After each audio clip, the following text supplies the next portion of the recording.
Good morning 8th class. हमारा chapter चल रहा है resources and there types, lesson number 1। याद है ना, रिसोर्स किसे कहते हैं? रिसोर्सेज एनीथिंग, हर एनीथिंग कोई भी चीज़ जो ह्यूमंस की नीड्स को सेटिस्फाई करती है उनको हम रिसोर्स कहते हैं। थिंग्स, एक रिसोर्स एक थिंग तभी रिसोर्स बनती है जब उसकी कोई यूटिलिटी होती है, उसको आइडेंटिफाई किया जाता है, उसको यूज़ किया जाता है। जैसे ऑयल जो है अर्थ पर बहुत टाइम तक रहा, अर्थ के अंदर उसको बहुत टाइम बाद यूज़ किया, देन तब वो रिसोर्स बना, क्योंकि प्लांट्स और एनिमल्स तो उसको यूज़ कर नहीं सकते ना। तो यूटिलिटी डिपेंड करती है, हम उसको कितना यूटिलाइज़ करते हैं नेचुरल रिसोर्स को, वो उसकी वैल्यू डिपेंड करती है कि वो कितना यूज़फुल रिसोर्स है। अब हमने पढ़ा था types of resource. There are 3 types of resource, natural, man made और ह्यूमन रिसोर्स। उसके बाद हमने इसे किया था natural resource are 4 type, origin, development, renewability and distribution. Origin के हिसाब से बायोटिक, अबायोटिक, डेवलपमेंट के हिसाब से पोटेंशियल, एक्चुअल, रिन्यूएबिलिटी के हिसाब से रिन्यूएबल, वल्नरेबल एंड डिस्ट्रीब्यूशन के हिसाब से यूक्यू एंड लोकलाइज्ड। सबसे पहले हमने किया था ऑन द नेचुरल रिसोर्स क्या होता है, वो रिसोर्सेज जो गॉड गिफ्टेड है, इसके लिए हमने कोई पैसा खर्च नहीं करा, ट्री, माउंटेन, रिवर, सॉइल, ये सब नेचुरल रिसोर्स कहलाते हैं। फिर हमने कहा था on the basis of origin, biotic resource जो हम लिविंग थिंग से मिलते हैं उनको हम बायोटिक रिसोर्स कहते हैं, human beings, flora, fauna, fisheries. Abiotic resource वो रिसोर्स जो हमें नॉन लिविंग थिंग से मिलते हैं उनको हम अबायोटिक कहते हैं, जैसे रॉक, मेटल्स एक्सेट्रा। फिर हमने किया था पोटेंशियल और on the basis of development, potential and actual. Potential resource वो रिसोर्स होते हैं जो हम फ्यूचर में यूज़ करेंगे, या तो अभी हमारे पास टेक्नोलॉजी नहीं है, या क्वालिटी अच्छी उसकी नहीं है, या अभी इतना हमारे पास मनी नहीं है कि हम उसको यूज़ कर सकें। जैसे कि solar energy, wind energy, tidal energy, इनको हम आने वाले टाइम में फ्यूचर में यूज़ करेंगे। Actual resource are those resource जिनको हम अभी एक्चुअली यूज़ कर रहे हैं। ओके, नेक्स्ट आता है on the basis of renewability. Renewability के हिसाब से आपको मैंने बताया था वो रिसोर्सेज जो दोबारा बन सकते हैं, जैसे solar energy, wind energy, water energy, इनको हम रिन्यूएबल कहते हैं, ये दोबारा बन सकते हैं। नॉन रिन्यूएबल रिसोर्सेज वो रिसोर्सेज हैं जो दोबारा नहीं बन सकते, एक बार यूज़ कर दिया तो ख़त्म, जैसे मिनरल्स। फिर करा आपको मैंने on the basis of distribution के हिसाब से यूबिक्यू एंड लोकलाइज। यूबिक्यू वो रिसोर्सेज हैं जो अर्थ पर एक समान है, एक बराबर हैं, जैसे सोलर, विंड, सन और विंड। और क्या कहते हैं, लोकलाइज्ड वो रिसोर्सेज होते हैं जो केवल उसी लोकल एरिया में मिलते हैं। ठीक है, अब आपका आता है ह्यूमन मेड रिसोर्स। मैंने आपको बताया था बिल्डिंग्स, जो रिसोर्स आदमी ने अपनी नीड्स को पूरा करने के लिए खुद चीज़ें तैयार की हैं उनको हम ह्यूमन मेड रिसोर्स कहते हैं, जैसे बिल्डिंग्स, रोड्स एक्सेट्रा। ठीक है, अब आता है ह्यूमन अपने आप में एक रिसोर्स है। क्यों रिसोर्स है? क्योंकि ह्यूमन को भगवान ने एबिलिटी दिमाग दिया है और योग्यता दी है कि वो इन रिसोर्सेज को टेक्नोलॉजी का यूज़ करके इन रिसोर्सेज को अपने लिए यूज़फुल बनाता है। ये हो गया क्लियर। अब हम आज करेंगे रिसोर्स कंजर्वेशन। कंजर्व करना क्या होता है? ये किसी चीज़ को बचाना, रिसोर्सेज को बचाना। जितने भी नेचुरल रिसोर्स अर्थ पर हैं वो अनइवन है, एक बराबर नहीं है, कहीं कुछ ज़्यादा है, कहीं कुछ कम है।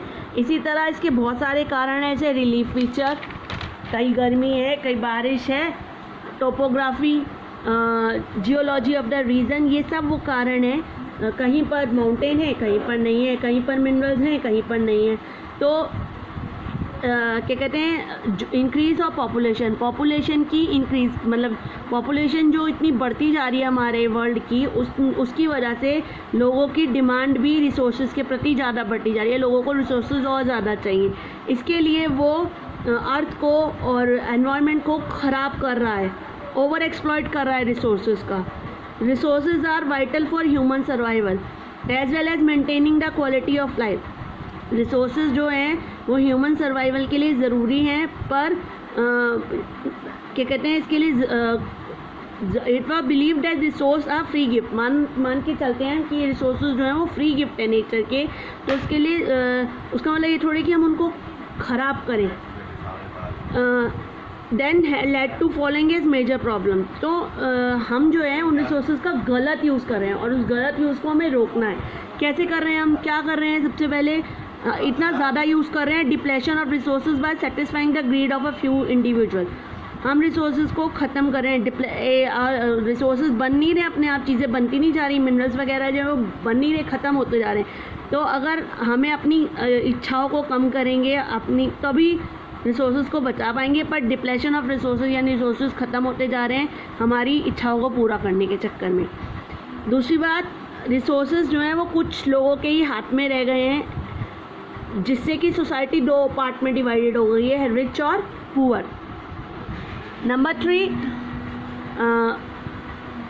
इनडिस्क्रिमिनेशन एक्सप्लॉयटेशन ऑफ रिसोर्स। हम इतना ज़्यादा एक्सप्लॉयट कर रहे हैं इनको, रिसोर्स को तक ज़्यादा कि आसपास का जो एटमॉस्फेयर है वो भी ख़राब हो रहा है। ग्लोबल इकोलॉजिकल क्राइसिस हो रही हैं, जैसे ग्लोबल वार्मिंग बढ़ गई है, ओजोन लेयर फट गई है, आपको मालूम है, जो हमें यूवी रेज से बचाती है। अंटार्कटिका पर ओजोन लेयर फट गई है, उसमें एक बहुत बड़ा होल हो गया है। एनवायरनमेंट में पॉल्यूशन फैलता जा रहा है और लैंड जो है वो ख़राब होती जा रही है, जिस इरोजन की वजह से लैंड का इरोजन हो रहा है, सॉइल इरोजन हो रहा है, विंड इरोजन क्या कहते हैं। तो इसलिए ये सब, अगर ह्यूमंस के पास दिमाग है, ह्यूमन रिसोर्सेज का यूज़ कर रहा है, तो ह्यूमन ही इन रिसोर्सेज को ख़राब भी कर रहा है। आसपास के एरिया को ख़राब करने का जो सबसे क्या कहते हैं मोस्ट इम्पॉर्टेंट पर्सन है वो ह्यूमन है। रिसोर्स इसीलिए ज़रूरी है कि हम इन रिसोर्सेज को renewed, it call resource conservation. तो हम इन रिसोर्सेज को कंजर्व करें, बचाएं। Resource can be conserve, resource को हम बचा सकते हैं अगर हम एक चीज़ करें जो सबसे अडॉप्ट करें, मोस्ट इम्पॉर्टेंट, वो है सस्टेनेबल डेवलपमेंट। सस्टेनेबल डेवलपमेंट मतलब होता है which means development should take place without damaging the environment and development the present should not be compromises with the needs of the future generation. Sustainable development का मतलब है आप resources use करें पर बिना जितने आपको चाहिए उतना ही उसको यूज़ करें, डैमेज ना करें एरिया और एनवायरनमेंट को, और डेवलप भी अपनी तरक्की करें। प्रेजेंट अपनी आज की प्रेजेंट को सोच के तरक्की तो करें, पर फ्यूचर के यूज़ के लिए भी उसको रखें। नहीं तो अगर आज प्रेजेंट आज का ध्यान देखेंगे तो फ्यूचर में ये बढ़ने वाले नहीं है, ये ख़त्म हो जाएंगे। यानी बिना अर्थ को एनवायरनमेंट को डैमेज किए बिना यूज़ करें, प्रेजेंट डेज के लिए ही नहीं बल्कि फ्यूचर के लिए भी रखें। क्या करें, फॉलोइंग आर सम प्रिंसिपल, क्या करें, सबसे पहले रिस्पेक्ट करें और केयर करें ऑल फॉर्म्स ऑफ लाइफ, चाहे वो ह्यूमन बीइंग्स हो, प्लांट्स हो, एनिमल हो, एवरीवन। ह्यूमंस की लाइफ को इम्प्रूव करें, यानी दिमाग लगाएं, आपको पढ़ें लिखें, अपनी एबिलिटी को समझें और रिसोर्सेज को बचाएं की कोशिश करें। कंजर्व अर्थ के जो अर्थ है उसको कंजर्व करें, अर्थ को डिप्लेट न खाली मत कर दें। कम से कम नेचुरल रिसोर्सेज का यूज़ करें जहाँ ज़रूरत हो वहीं पर, और उनकी चेंजिंग अपनी एटीट्यूड को चेंज सबसे पहले, कि अभी आपके पास है तो आप सोच रहे हैं आपका हो गया, नहीं, वो ख़त्म हो जाएगा। और सबसे मोस्ट इम्पॉर्टेंट थिंग 3 चीज़ें हैं हमारी जिनको हम यूज़ करें। First one is reduce, reuse, recycle. ये 3 वर्ड्स हैं, अगर आप अपनी ज़िंदगी में अपनाएं तो हो सकता है रिड्यूस कम से कम यूज़ करें, रीयूज़ दोबारा यूज़ कर सकते हैं तो उसे होगा, रिसाइकल दोबारा बन सकती है तो उसे बनाएं। अगर हम 3 चीज़ों का करें तो हम रिसोर्सेज को फ्यूचर के लिए भी बचा सकते हैं। ये हम पे डिपेंड करता है कि हम उसे बचाना चाहते हैं या नहीं। ठीक है, चलिए अब मैं क्लास ख़त्म करती हूँ। Have a nice day.